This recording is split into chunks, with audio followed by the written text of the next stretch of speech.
Have you ever thought, who can I turn to for help? And then realize that there was no one? It's just you, your bills, and the creeping realization that the older you get, the fewer safety nets you have. And for a lot of people, it happens in one unexpected meeting.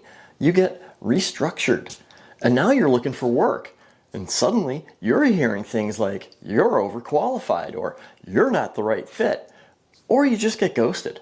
That's the reality of trying to find a new job after 50. Whether you've already been laid off, or you can just feel it coming, the goal is the same. Build options before the clock forces your hand. In this video, I want to show you that you're not too old to start over, and what I'm doing to build new income streams for myself. Hey, I'm Eric. I'm a mechanical engineer, product designer, and auto enthusiast. I escaped the corporate world over 25 years ago by starting my own business. And for a long time, that business provided steady income. But when the pandemic hit, the economy didn't just change, it whiplashed. For us, and a lot of other small businesses, sales actually increased during the pandemic. And that masked what was coming. After our best year ever, in early 2023, our sales dropped by about 50%, practically overnight. And we couldn't pay ourselves anymore. And that's the moment you realize something uncomfortable. Even if you've done everything right, a job can just disappear. A business can get hit hard, and nobody is coming to fill the gap. So let's be honest, an employer can replace you. The economy can change faster than you can react. And most of us don't have someone waiting in the wings to cover the bills. And if you lose your main income at 50, 55, 60, getting another job at the same pay level can be a whole different game. I've tried the just get another job route. I mean, sure, I can get lower wage warehouse work, but trying to get back into engineering? Let's just say age suddenly mattered more than experience. And if you've been laid off, here's a clock nobody wants to talk about. Severance ends. Unemployment ends. And the job search can stretch into months or years, especially if you're over 50. So if finding another job isn't happening, you need a plan that doesn't depend on someone picking you. So what's left? Well, first, you buy yourself some time. Cut what you can. Ask yourself this hard question. How cheap can your life be without wrecking your health or your ability to earn? For me, that meant cooking more, canceling some subscriptions I wasn't using, and asking hard questions about my living situation. But here's the brutal truth. You can't cut your way to prosperity. Cutting expenses is a tourniquet. It stops the bleeding, but it doesn't heal the wound. What heals the wound is how you respond next. And that starts with reframing how you see yourself. Most of us think in terms of job titles or degrees. For example, I'm a mechanical engineer. Maybe you're a nurse or a project manager. Maybe you're an automotive technician. But those titles aren't all you are. They're just a slice of what you have to offer. What you need to think about are the specific skills you have and the problems that you know how to solve. Because even if age becomes a factor for employers, skills don't care how old you are. They only care if they solve a real problem. So instead of, who will hire me full-time as a nurse at my age? Try, what do I know how to do that's valuable enough that someone will pay me to do it or pay me to teach it? For you, that might be taking a slice of your old job and offering it as freelance or consulting work. There are websites that connect freelancers with customers, like Fiverr. It might be teaching others about your hobby or passion. I mean, there are people online teaching others how to play guitar, how to dance salsa, or about stamp collecting. I mean, if you do a quick search on YouTube, you'll see that the possibilities are literally endless. Maybe you're a creative type, and you can create printable art that can be sold on sites like Etsy. For me, I have years of mechanical design and product development experience that could translate into freelance work online. I've run a small manufacturing business for decades, so I have business skills I can teach. And I'm creative. I can write. That means I can try print-on-demand products like t-shirts or books or even YouTube video scripts. But more important than anything else is that I have the ability to learn.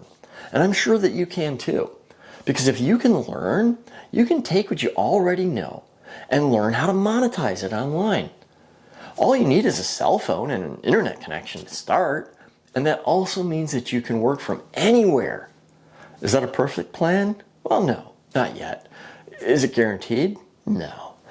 But if you can get even one skill earning money in a way that isn't tied to a single employer, that's a win. And that's the beginning of a real solution. One that keeps creating opportunities, even when everything else changes. But there's still one problem.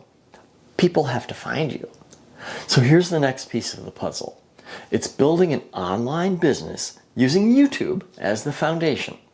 Why YouTube? Well, there are three big reasons. And stay with me on this because reason number 3 is the game changer. It really is. First, YouTube is a search engine. It's not just social media. People come here looking for answers. And how do I start a side business at 55? How do I make extra income online? What do I do if I can't find a job? YouTube is like a library of evergreen how-to videos. Content can keep getting found for years, not 24 hours like most social media platforms. You do the work once, and if the video is good, it keeps working for you. And the wild part? Most of the people you can help haven't even heard of you yet. Second, YouTube brings you new people, even if you're a nobody. On most platforms, you post something and it mostly reaches people who already follow you. On YouTube, a big chunk of views often comes from people who aren't subscribed. The algorithm recommends videos to new viewers based on their interests because it wants them to keep watching. That means you don't need a big email list or a huge social following or a famous name. You need useful videos that match what people are searching for. And if you're in your 40s, 50s, or 60s starting over, that matters. Because you're not trying to become a celebrity. You're trying to get in front of the right people who already need what you know. Third, YouTube is built for teaching and establishing trust. You're not just posting quick shorts and hoping something goes viral. No, you want to focus on long-form videos to tell a story or even to teach others how to tell a compelling story. Look up Darren Strauss. That's her specialty. You can explain how something works in detail, along with tips and tricks that you've learned. You can walk someone through financial numbers and trade-offs in a way that no book ever could. And you can show your real-world experience without clickbait, and your viewers will appreciate your honesty. That longer format builds trust in a way that short clips like TikToks, they simply can't. And trust matters more than fancy editing, because once you build trust here, everything else becomes possible. Email lists, digital products, consulting, mentoring, and sometimes viewers will even ask you for your help even before you think you're ready. YouTube becomes the front door to the rest of your online business. So what am I doing with it? Well, I'm using this channel to offer alternatives to the notion that you're too old to start over, because you're not. I'm sharing what I know about building an online income from scratch. And I want to help those who are tired of being wage slaves and are looking to escape their 9-to-5 jobs in order to live their lives on their terms, not shackled to some multinational corporation. Now, I'm not pretending that this is a quick or easy fix. YouTube is work, and it takes time and effort to learn. But anyone who is willing to make that effort can be successful on this platform. Because here's the thing, we can't control the economy, and we can't force anyone to hire us, but we can control whether we show up with a new video every week and build something that has the potential to create income for years. For me, that's a better bet than spending my time working for someone else on their terms, telling me where to work and when I have to be there, and hoping they need me enough to keep me employed. And biting my tongue when they tell me to do stupid things because they don't think I'm smart enough to already know the solution to the problem I've already told them how to fix. I'll tell that story another time. So here's what I need you to do right now. hit that subscribe button if you're ready to build your own 9-to-5 escape plan, because I'll be diving deep into what it takes to build a new business using YouTube, and you won't want to miss it. And be sure to grab my financial checklist. It's the same framework I used to buy myself time while building this. There's a link in the description. Then drop a comment with the dumbest thing your boss made you do this week. Let's have some fun with it. And remember, if you feel too old to start over, you're not. You just need a different kind of plan. Thanks for watching, and I'll see you in the next one.